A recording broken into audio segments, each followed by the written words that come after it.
पंतप्रधान मोदी आणि गृहमंत्री अमित शाह गद्दार काँग्रेस नेते राहुल गांधींचा हल्लाबोल. भाजपनं देश विकण्याचं काम केल्याची राहुल गांधींची टीका.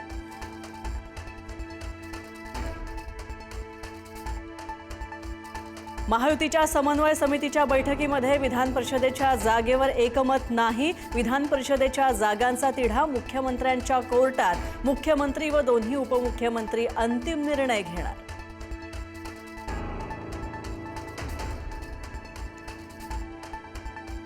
विधान परिषदेसाठी नाशिकमध्ये महायुतीचंच रंगणार काटेकी टक्कर. तर भाजप, शिवसेना आणि राष्ट्रवादीमध्ये उमेदवारीवरून जोरदार रस्सीखेच. भाजपकडे सर्वाधिक मतदार असल्यानं जागांवर मजबूत दावा.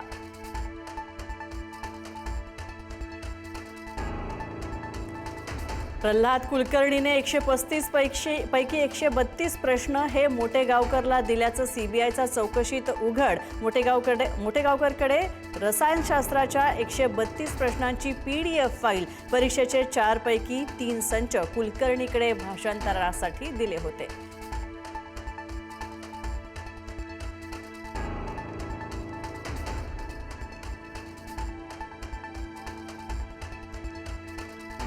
नाशिकमधील नामांकित क्लासेस आणि शिक्षण संस्था सीबीआयच्या रडारवर. खैरनारच्या चौकशीतून काही खासगी क्लासेस आणि संस्थांची नावं आली समोर.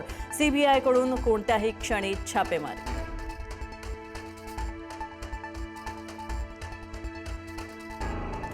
नीटचा गेस पेपरच होता परीक्षेचा खरा पेपर. गेस पेपरच्या नावाखाली नीट परीक्षेचे खरे प्रश्न विद्यार्थ्यांना पुरवण्यात आले होते. विद्यार्थ्यांमध्ये 60 पानांची PDF फाईलही झाली होती फॉरवर्ड.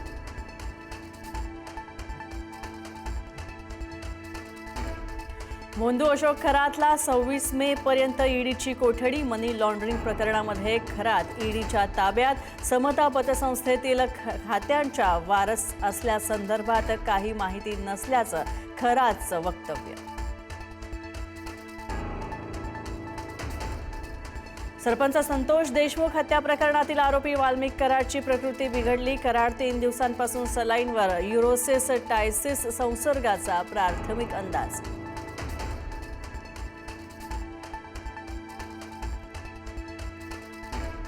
बेकायदेशीर आणि नियमबाह्य ऑनलाईन औषध विक्री ॲप विरोधात मेडिकल चालकांचा आज देशव्यापी संप. जगभरातील सुमारे 12 लाख औषध विक्रेते संपात सहभागी.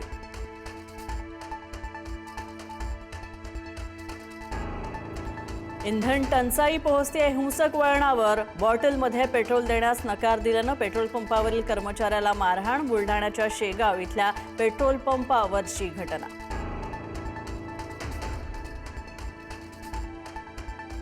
पुण्यातील बालाजीनगरमध्ये एकाची गोळ्या झाडून हत्या. आंदेकर कोमकर टोळी युद्धातून 4थी हत्या. वनराज आंदेकर हत्या प्रकरणातील आरोपीच्या भावावर गोळीबार.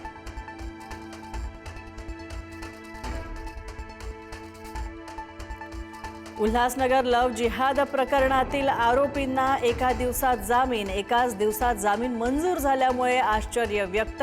खोटं नाटक सांगत आरोपीनं केलेलं हिंदू मुलीशी लग्न.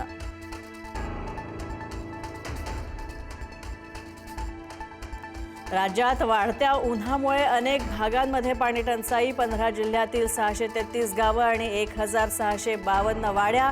706 टँकरद्वारे पाणी पुरवठा. तर उन्हाचा कडाका असाच कायम राहिल्यास पाणी टंचाईचं संकट गहिर होण्याची शक्यता.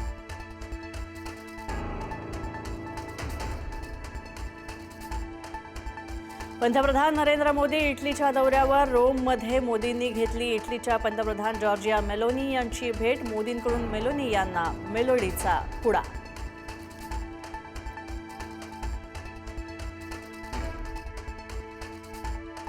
रशियाचे राष्ट्राध्यक्ष पुतीन सप्टेंबर महिन्यात पुन्हा भारत दौऱ्यावर येणार. तर दिल्लीत होणाऱ्या ब्रिक्स शिखर परिषदेमध्ये सहभागीही होणार. 12 आणि 13 सप्टेंबर रोजी नवी दिल्लीमध्ये ब्रिक्स शिखर परिषद.